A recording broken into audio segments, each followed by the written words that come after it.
can be heard. Jim Fletcher from Brookfield Bowling Club. Did anybody hear that? Yeah, heard you perfectly there. Thanks, Margaret. Okay, thank you. Councillor Steele.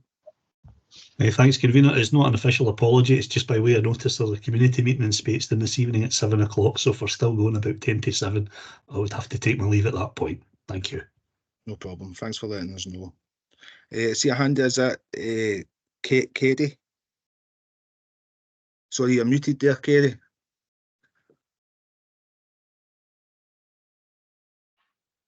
Right. Ross Anderson can't be at the meeting, so I'm coming instead of him, representing Lochwinnock Community Council. Okie doke. Elaine, do you want to come in? Yep. It's just to say I've got apologies from Councillor McCulloch, Ross Anderson, James Fletcher, Councillor Gillian Graham, Councillor McGonigal, Councillor James McLaren, and David Blair. Okie doke. So that's a lot of apologies. Right. Do we have any declarations of interest? I don't see any. Okay, so I'll move on to item 1, which is the minutes of the meeting of the local partnership held on the 14th of December 2023. Can we agree that? Yeah. Agreed. Okay, item 2, the village's local partnership budget monitoring. Any comments on that? Don't see any. We agree that. Okay, item 3, community cooperation on flood risk in West Renfrewshire villages. At this point, I'll bring in Annabelle. Thanks very much, Councillor Innes. If it's okay, I'll take item 3 and 4 at the same time. Just to say, I'm also covering for Pauline Moss tonight, who's unable to make it and is the lead officer. And I'm aware that these are 2 items that have been rolled forward from a previous local partnership agenda. So just to apologise really and say that on this occasion I've been unable to secure officers for this evening. They're not available, but I guess just for reassurance of the local partnership, I've spoken to a number of officers around these agenda items to raise it with them and make it clear that the local partnership wishes to engage on a couple of these topics. Officers are happy to come to the next meeting, particularly around the peatland restoration in Tandalmuir, and they think they could have quite a good presentation input. The next local partnership of members would be interested and are happy to take any questions in writing.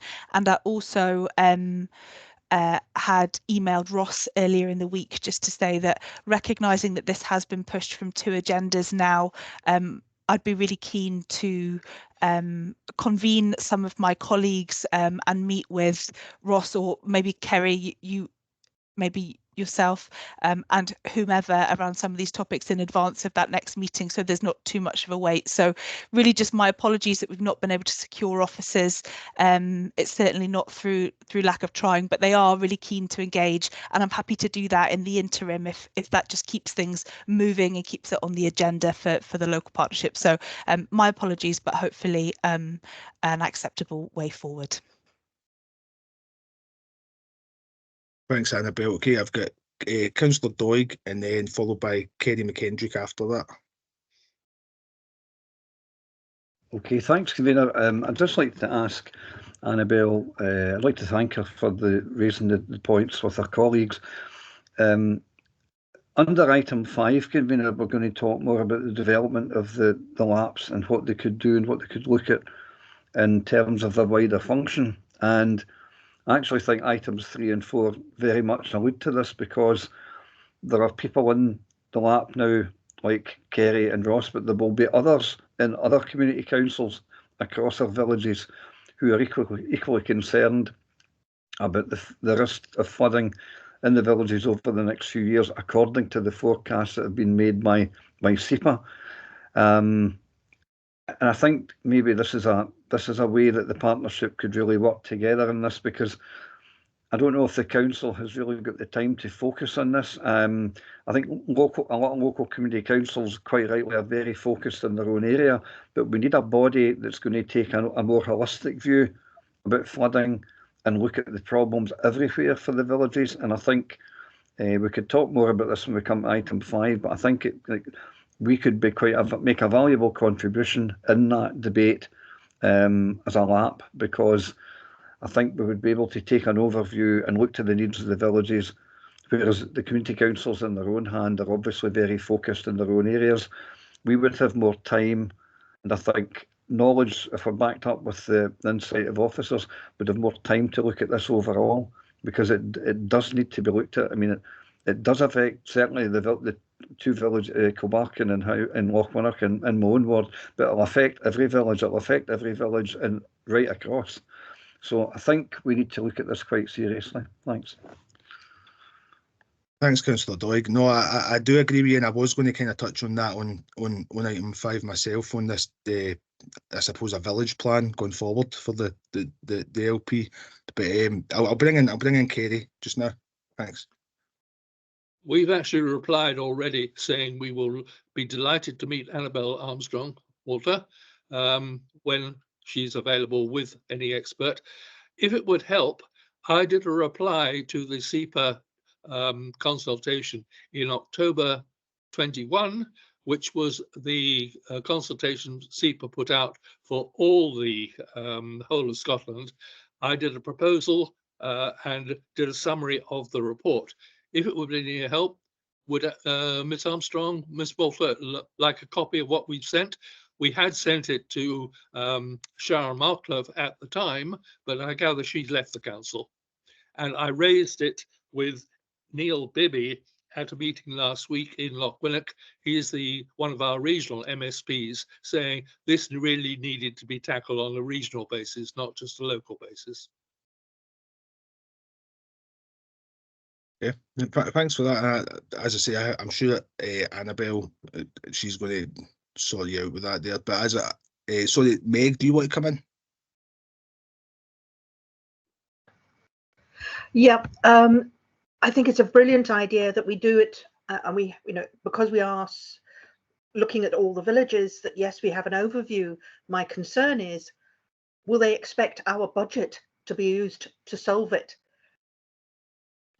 Which I don't think is a good idea. Yes, use us to help facilitate plans going forward, but don't touch our budget.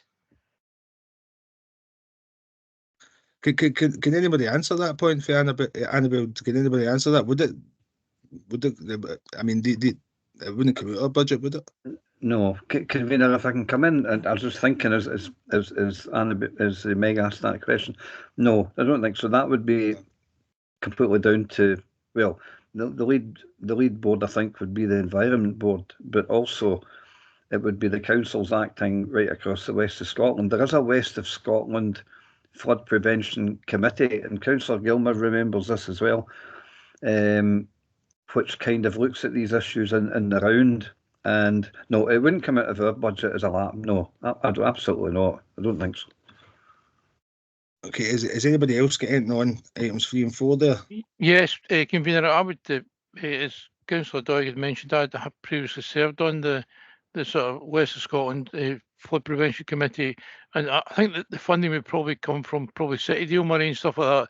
That was certainly, they used to have a 5-year plan, a rolling 5-year plan of flood prevention. I don't know if that's still on the go because I've been out the loop a bit, but that money comes from larger sources than, because it would be in effect a regional sort of implemented plan. It usually comes from City Deal and stuff like that, sort of money, or Scottish Government money.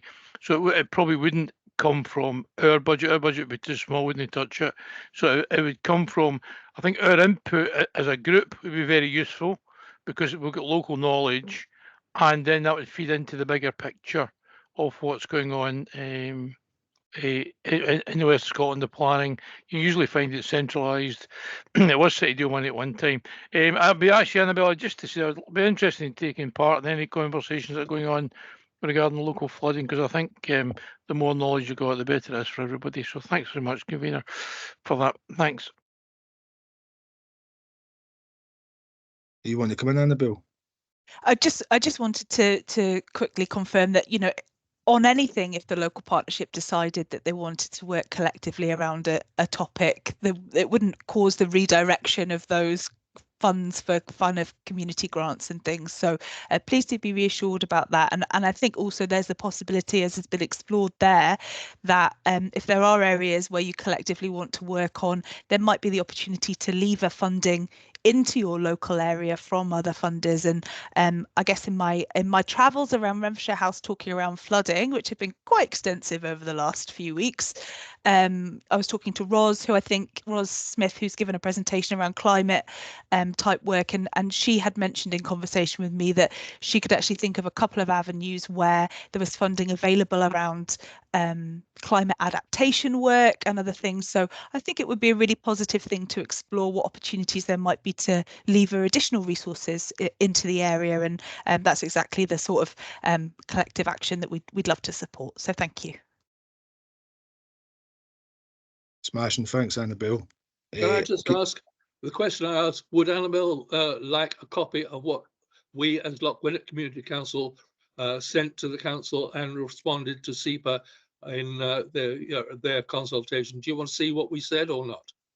Absolutely, send that over, and I'll share that with my colleagues who know a lot more about flooding than I do. Okay, that's all I wanted to ask. That's fine.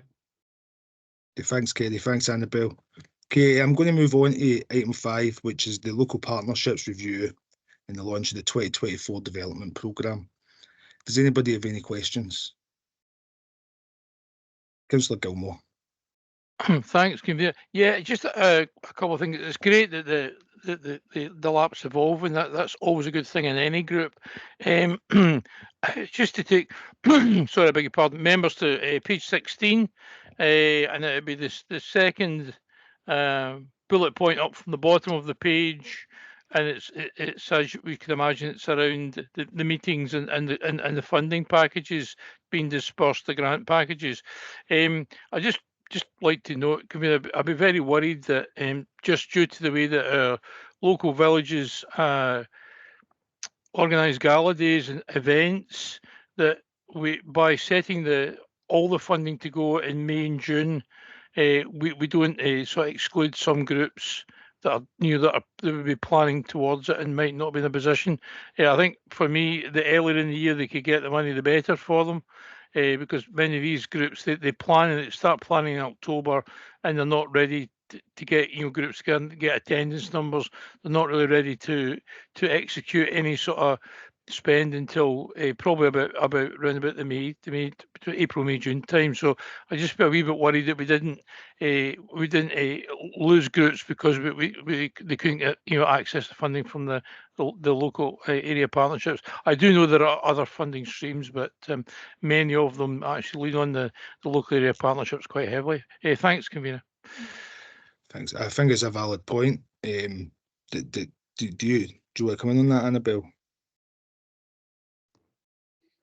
No, just to say that we've been moving them further forward as much as we can over recent years. This one's a little bit further back because the reviews pushed it, but absolutely the local partnership can set those grant meetings when they want. So if that's something you'd like to look at earlier in the financial year, then we can absolutely plan and try and accommodate that. And I'm inclined to agree with you.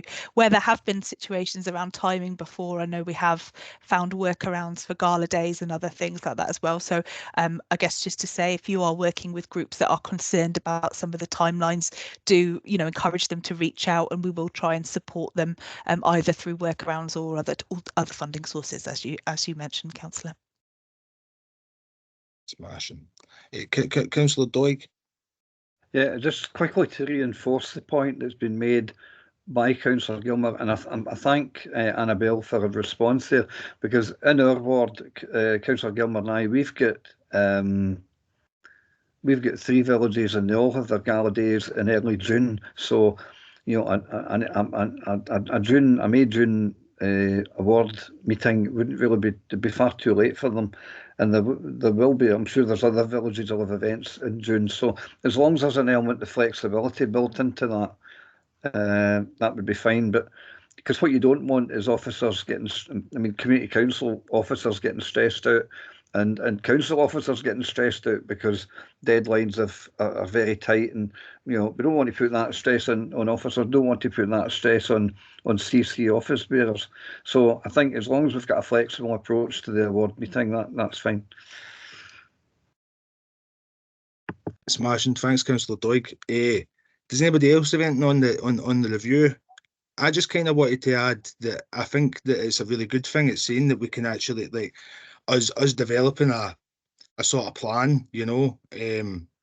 I think that's excellent. But we've just been talking about flooding and stuff like that. So I think, like, for future meetings going forward, I think that getting that on the agenda more often and what we actually want to see come for this, rather than it just being a meeting to hand out funds, you know, at the end of the day. So I'm going to push for that to be a bit more on the agenda going forward from the review. So cheers. So I think at this point in the meeting, I don't think there's any press here, but I think press and members of the public have to leave. Am I right in saying that, Annabelle? Aye. Yep, so this is a meeting of two halves, as I've been calling it. We've got the first substantive part of the meeting, and then the second part of the meeting is exempt to allow the standing local partnership members to appoint the community reps for the next term. Smashing. Well, I think. Oh, sorry. Hi, Isabel. I'm just not sure. Does that count me? Am I here as part of the council? Or I'm obviously working for the council, so am I to stay or should I go? I'm not sure. You're welcome to stay, Isabel, as you're a council Okay, officer, but obviously that's you're not a fine. voting member of the local partnership, so you wouldn't be voting in the second part, as you wouldn't be in the first part either, Yep, to be fair. no problem. That's fine. I'll stay just to get an insight into it all, really. Right, well, Just to say at this point, I'm going to stop the recording. right, smashing.